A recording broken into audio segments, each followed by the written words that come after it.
ધોરણ 6 ગણિતમાં પહેલું ચેપ્ટર ગણિતમાં પેટર્ન, એમાં આપણે 3 ભાગ પૂરા કર્યા. આજે હવે આપણે ચોથા ભાગમાં દાખલા લઈશું. પહેલો દાખલો છે ત્રિકોણીય સંખ્યા શ્રેણીમાં 8મી સંખ્યા શોધો. વાત આવી છે ત્રિકોણીય સંખ્યાની. તો ત્રિકોણીય સંખ્યાની શ્રેણીનો નિયમ એ આપણે કરેલો છે tn બરાબર n કૌંસમાં n પ્લસ 1 અપન 2. n plus 1 અપન 2. ક્યારે આપણે આવું કરવાનું છે? જ્યારે ત્રિકોણીય શ્રેણી આપી હોય ત્યારે. આપણને કઈ વસ્તુ કીધી છે કે 8મી સંખ્યા શોધો. 8મી સંખ્યા એટલે n ની જગ્યાએ 8 લખવાના. અહીંયા પણ n ની જગ્યાએ 8 લખો, અહીંયા પણ n ની જગ્યાએ 8 લખવાના, પ્લસ 1 અપન 2 ઇક્વલ ટુ નીચે ઇક્વલ ટુ રાખવાનું મિત્રો. 8 અહીંયા કશું નથી એટલે ગુણ્યા 8 અને 1 થશે 9, નીચે આપેલા છે 2. હવે વાત આવે છે ઉડાડવાની. તો આપણે ઉડાડવાનું 2 ચોક 8, 2 ચોક 8. બાકી શું રહ્યું? 4 ગુણ્યા 9, 9 ચોક 36. હવે આપણે જ્યાં T8 છે ને અહીંયા મૂકી દેવાના T8 અને એરો કરીને લખવાનું 8મી સંખ્યા 36 થાય. 8મી સંખ્યા 36 થાય. ચાલો મિત્રો, હવે આપણે આવો એક બીજો દાખલો લઈશું જેમાં લખ્યું છે ત્રિકોણીય સંખ્યા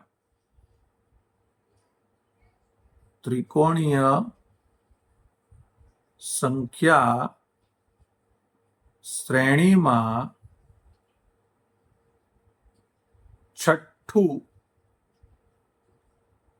પદ ની સંખ્યા શોધો.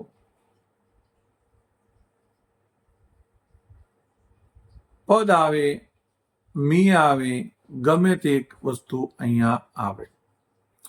ત્રિકોણીય સંખ્યા શ્રેણીમાં આપણે 6ઠા પદની સંખ્યા શોધવાની છે. ત્રિકોણીય શ્રેણી આવે એટલે સૂત્ર શું આવે? tn બરાબર n કૌંસમાં n પ્લસ 1 અપન 2. n ની જગ્યાએ કેટલા મૂકવાના છે? n ની જગ્યાએ 6.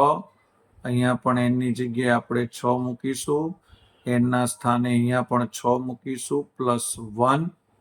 તમે જોઈ શકો છો n છે તો ત્યાં 6, કૌંસ n છે તો ત્યાં 6 પ્લસ 1 અપન 2. હવે આપણે ઇક્વલ ટુ કરીશું, 6 લખી દઈશું.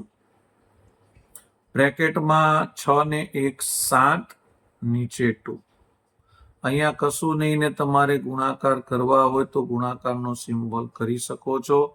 તો પછી આ બ્રેકેટ કાઢી નાખવાનું. હવે ઉડાડવાના છે. 2 ના ઘડિયામાં 6 આવે તો 2 તરી 6. બાકી શું રહ્યું? 3 ગુણ્યા 7. 3 ગુણ્યા 7 અને 7 તરી કેટલા થાય? 21. એરો કરીને આપણે લખી દેવાનું નીચે કે 6મું પદની સંખ્યા કેટલી આવી? 21 છે. 6મા પદની સંખ્યા 21 છે. બીજી રીત જોઈશું આપણે. બીજી રીતમાં લખ્યું છે સંપૂર્ણ ગ્રાફ ક્રમના K6માં કેટલા રેખાખંડો હોય છે. હવે તમને રેખાખંડ શોધવાનું કીધું છે અને ગ્રાફના ક્રમ વસ્તુ આપેલું છે. તો આપણે ગ્રાફના ક્રમનો નિયમ બતાવતું સૂત્ર લેવાનું રહેશે. ગ્રાફના ક્રમનો નિયમ બતાવતું સૂત્ર શું છે? તો એનું સૂત્ર છે કે n is equal to n કૌંસમાં n-1 અપન 2. આ એનું સૂત્ર છે શેનું? ગ્રાફના ક્રમના નિયમનું. આપણને હવે અહીંયા કીધું છે K6. તમે ઉપર જોઈ શકો છો, અહીંયા લખેલા છે K6.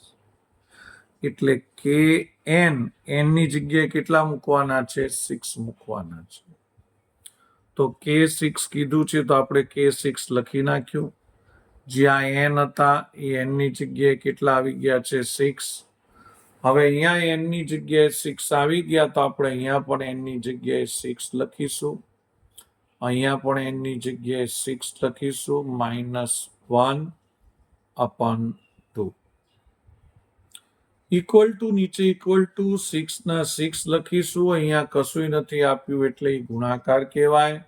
6 માંથી 1 જાય તો 5 અપન 2 ભાગ્યા 2. 2 ના ઘડિયામાં 6 આવવા પડે તો 2 તરી 6. કશું ના રહે એટલે અહીંયા બાકી રહ્યું 3 ગુણ્યા 5 અને 3 50 શું થાય? 15 થાય. આપણને શોધવાનું શું કીધું છે એ તમે જોઈ લો. શોધવાનું કીધું છે K6 માં કેટલા રેખાખંડો હોય. આપણે અહીંયા એરો કરીને લખવાનું છે K6 માં 15 રેખાખંડો હોય છે. તો તમે જોઈ શકો છો મિત્રો કે આપણને જે ત્રિકોણીય સંખ્યા શોધવાનું કીધું હતું, કે ગ્રાફના ક્રમની વાત કરી હતી. જો આપણને સૂત્ર આવડી જાય, જે આપણે ત્રીજા ભાગમાં, પહેલા બીજા ભાગમાં વાત કરી, તો આપણું કામ એકદમ જ સરળ બની જાય. ચાલો મિત્રો, તો આપણે આ રીતનો એક બીજો દાખલો લઈશું. પહેલા મેં જોયું તો સંપૂર્ણ ગ્રાફ ક્રમની વાત કરી છે, એટલે હું એનું સૂત્ર મૂકી દઈશ કે n બરાબર n કૌંસમાં n-1 અપન 2. K8 છે એટલે આપણે અહીંયા kn ની જગ્યાએ K8 લખી દઈશું. n ની જગ્યાએ 8 આવે એટલે અહીંયા પણ n ની જગ્યાએ 8 મૂકીશું. અહીંયા પણ n ની જગ્યાએ 8 લખી દઈશું. -1 અપન 2. હવે બાકી શું રહે? ઇક્વલ ટુ ની નીચે ઇક્વલ ટુ, 8 ના 8 વચ્ચે કશું નથી તો મલ્ટીપ્લાય.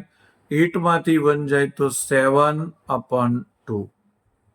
ઇક્વલ ટુ નીચે ઇક્વલ ટુ લખીશું. મિત્રો, પદ્ધતિસર દાખલો ગણવો જોઈએ. 2 ના ઘડિયામાં 8 આવવા પડે તો 2 ચોક 8, બાકી રહ્યા 4, અહીંયા ગુણ્યા, અહીંયા 7, 4 સીતા 28. આપણને શોધવાનું શું કીધું છે? કે 8 માં કેટલા રેખાખંડો હોય? આપણે નીચે એરો કરીને લખી નાખવાનું છે કે K8 માં 28 રેખાખંડો હોય છે. તો આપણે હવે ત્રીજી રીત લઈશું. ત્રીજી રીતમાં અહીંયા લખ્યું છે કોચ હિમકણની શ્રેણીમાં 5મા ક્રમમાં કેટલા રેખાખંડો હોય છે. અહીંયા શબ્દ શું લખ્યું છે? કોચ હિમકણની શ્રેણી. એટલે મિત્રો, આપણે પહેલા કોચ હિમકણની શ્રેણીનો નિયમ લખવો પડે. કોચ હિમકણની શ્રેણીનો નિયમ. એ નિયમ કેટલો છે? 3 ગુણ્યા 4 એની ઉપર n-1 ઘાત. 3 ગુણ્યા 4 ની n-1 ઘાત. આ એનો નિયમ છે. આપણે કયો ક્રમ શોધવાનો છે? 5મો ક્રમ. 5મો ક્રમ એટલે n બરાબર કેટલા થાય? 5મો ક્રમ એટલે n બરાબર 5 થાય. તો આ ઘાતમાં n-1 છે, n ની જગ્યાએ આપણે 5 લખી દઈશું. હજી મિત્રો હું તમને વાત કરું, એન એટલે શું? જે ક્રમ આપ્યો હોય એન કહેવાય. ક્રમ કયો આપ્યો છે? 5મો ક્રમ. તો એન બરાબર 5 આવશે. એન ની જગ્યાએ 5 લખ્યા, અહીંયા એન -1 છે તો અહીંયા 5 -1 થશે એટલે 1 થશે.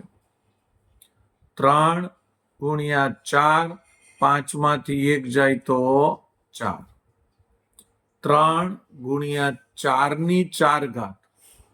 હવે 4 ની 4 ઘાત કરવાની છે મિત્રો, તો હું તમને અહીંયા રફમાં બતાવી દઉં. 4 ની 4 ઘાત, 4 લખવાના, પણ કેટલી વખત લખવાના? 4 વખત લખવાના છે. તો લખી દઈશું 1, 2, 3 અને 4. 4 ની 3 ઘાત હોત તો 4 3 વાર લખતા. 4 ની 4 ઘાત છે તો 4 4 વખત લખ્યા. 4 ચોક 16, 16 ચોક 64 અને 64 ગુણ્યા 4 તમે પાછળ રફમાં કરશો તો એનો જવાબ આવશે 256. આ બધું રફમાં કરવાનું છે. આપણે તો 4 ની 4 ઘાતની જગ્યાએ ડાયરેક્ટ શું લખવાના છે? 256. હવે પાછળ રફમાં 256 ને 3 વડે ગુણાકાર કરી દેવાના. આપણે અહીંયા ડાયરેક્ટ કરીશું.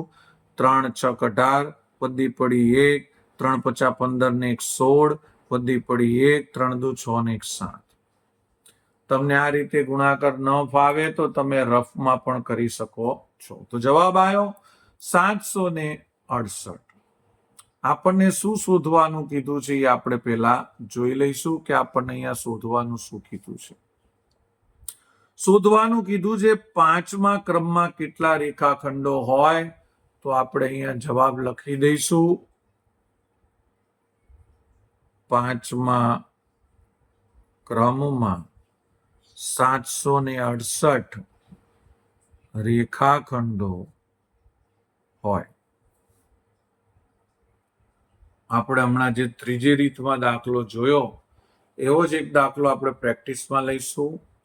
કોચ હિમકણની શ્રેણીમાં ત્રીજા ક્રમમાં કેટલા રેખાખંડો હોય છે? કયા ક્રમમાં કીધું છે? ત્રીજા ક્રમમાં. એટલે n બરાબર કેટલા લઈશું? આપણે 3 લઈશું. અહીંયા લખી રાખીએ, n બરાબર આપણે 3 લઈશું. કોચ હિમકણની શ્રેણીનો નિયમ લખવો પડશે. કોચ હિમકણની શ્રેણીનો નિયમ. આગળ મેં તમને આ બધું કરાવેલું છે પણ તમે એને પાકું નથી કર્યું. તો મિત્રો આગળના વિડીયો જોઈને એને સૌપ્રથમ પહેલા તૈયાર કરવું પડશે. કોચ હિમકણની શ્રેણીનો નિયમ છે 3 ગુણ્યા 4 ની n-1 ઘાત.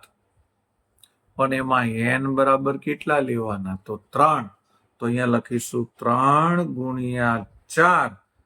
n ની જગ્યાએ આપણે કેટલા લેવાના છે? n ની જગ્યાએ 3, એટલે અહીંયા n ના સ્થાને 3 મૂકીશું, -1 કરીશું. 3 તો છે, 4 પણ છે. 3 માંથી 1 જાય તો 3 માંથી 1 જશે તો કેટલા રહેશે? 2. આગળ કરીએ. 3 ગુણ્યા 4 ની 2 ઘાત. હું તમને બાજુમાં રફમાં બતાવું છું. પેપરમાં આપણે રફ કામ પાછળ છેલ્લા પત્તે કરવાનું રહેશે. 4 ની 2 ઘાત એટલે 4 કેટલી વાર? 2 વાર. તો આપણે 2 વખત 4 લખી દઈએ.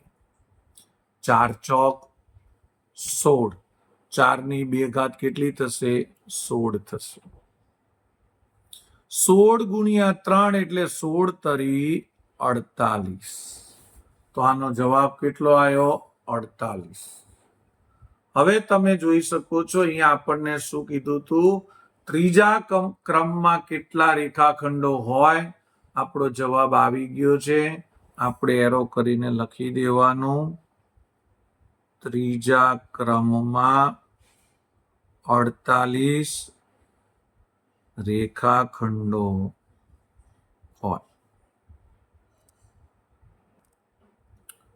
નવી રીત લઈશું. નીચે આપેલા ઘન સંખ્યાઓને ક્રમિક એકી સંખ્યાઓના સરવાળા સ્વરૂપે દર્શાવો.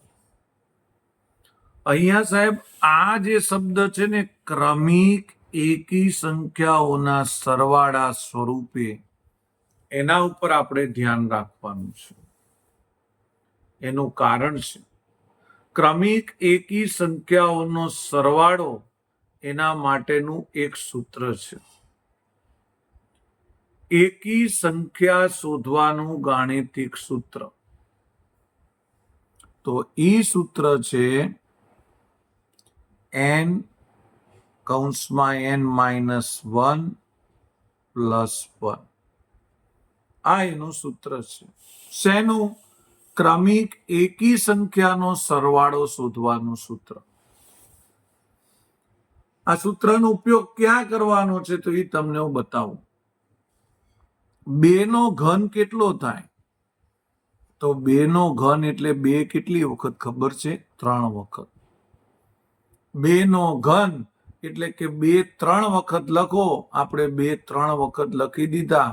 બરાબર કેટલા? 2 દુ 4 ને 4 દુ 8 થઈ ગયા. 2 નો ઘન કેટલો આવ્યો? 8. પણ આપણે સરવાળો કરીને લાવવાનો. અહીંયા 2 છે એટલે પહેલું પદ 1 અને બીજું પદ 2. તો પહેલું પદ આપણે 1 મૂકવાનું n ની જગ્યાએ.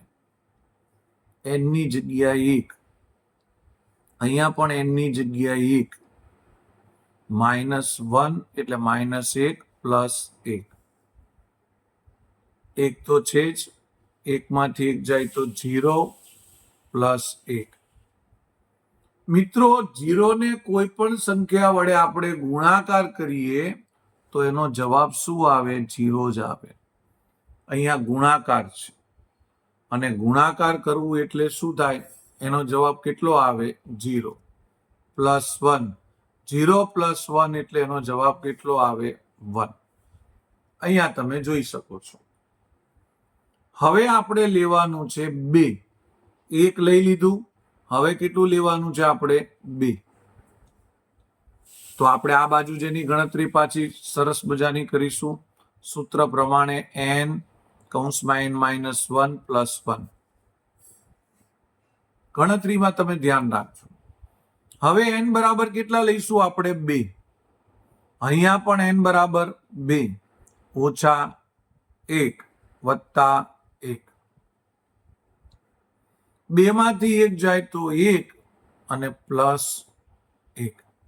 હું ઘણી વાર આને પ્લસ માઇનસ બોલું છું કારણ કે તમને ખ્યાલ રહે, અને ઓછા વત્તા પણ બોલું છું. 2 કા 2 + 1. 2 ને કેટલા થયા? 3.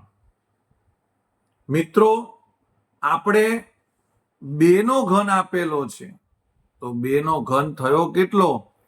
તો 2 નો ઘન થયો 8. કઈ રીતે 8 થયો? તો આપણે ઉપર જોઈ લીધું. 2 નો ઘન 8 કઈ રીતે થયો? તો 2 3 વખત 2 × 2 × 2 8 થયો. તો આપણે 2 નો ઘન 8 લખી દીધો. પણ એને સરવાળા સ્વરૂપે લખવું હોય તો શું કરવાનું? આ પદમાં અહીંયા કેટલા હતા? 2 હતા ને. આપણે 2 જ્યારે લીધા ત્યારે એનો જવાબ કેટલો આવ્યો? 3. તો 3 લખી દેવાનો. 3 પછી શું આવે? 4. 4 બેકી સંખ્યા કહેવાય એટલે ઈ ના લેવાય. આપણે તો કેવી સંખ્યા લેવાની છે? ઉપર જ કહી દીધું છે, એકી સંખ્યા લેવાની છે. તો 4 તો બેકી સંખ્યા છે, તો પછી આપણે એકી સંખ્યા લઈશું કઈ? 5. જો તો 3 ને 5 8 થઈ ગયા. હા, જો થઈ ગયા હોય તો અહીંથી આપણે ઊભું રહી જવાનું. ના થયા હોય તો બીજી એકી સંખ્યા લેવી પડે. 5 પછી એકી સંખ્યા કઈ આવે? 6 ના આવે. કઈ આવે? 7 આવે. અહીંયા આપણને ખબર પડે કે આપણે શરૂઆત 3 થી કરવાની છે. તમારે સૌ પ્રથમ પહેલા 2 નો ઘન એટલે 2 3 વાર લખીને 8 કરવાના. પછી આ સૂત્ર લખવાનું. આ સૂત્ર લખ્યા પછી જોવાનું આધાર છે અને આને ઘાતાંક કહેવાય, આને આધાર કહેવાય. આધારમાં 2 છે, n ની જગ્યાએ 2 મૂકવાના અને દાખલો ગણીને જવાબ લાવવાનો 3. 3 આવી જાય એટલે તમને ખબર પડે કે 3 થી હવે શરૂઆત કરવાની છે એકી સંખ્યાની. તમે 3 લખ્યો, પછી 4 ના આવે, પછી 5 આવે. આ બેનો સરવાળો કર્યો તો 8 આવી ગયા એટલે તમે અહીંયા ઉભા રહી ગયા. અને અહીંયા દાખલો તમારો પૂરો થયો. તમે કહેશો સાહેબ આ ગણતરી નથી કરવાની, આ ગણતરી તમારી સમજણ માટે હતી, આ ગણતરી તમારે દાખલામાં કરવાની નથી. તમારે તો આધાર 2 હોય એટલે સીધો n ની જગ્યાએ 2 લેવાનો રહેશે. હવે આવો આપણે બીજો દાખલો જોઈએ એટલે તમને વધારે સમજૂતી મળે. બીજો એક દાખલો અહીંયા આપેલો છે આપણને 5 નો ઘન.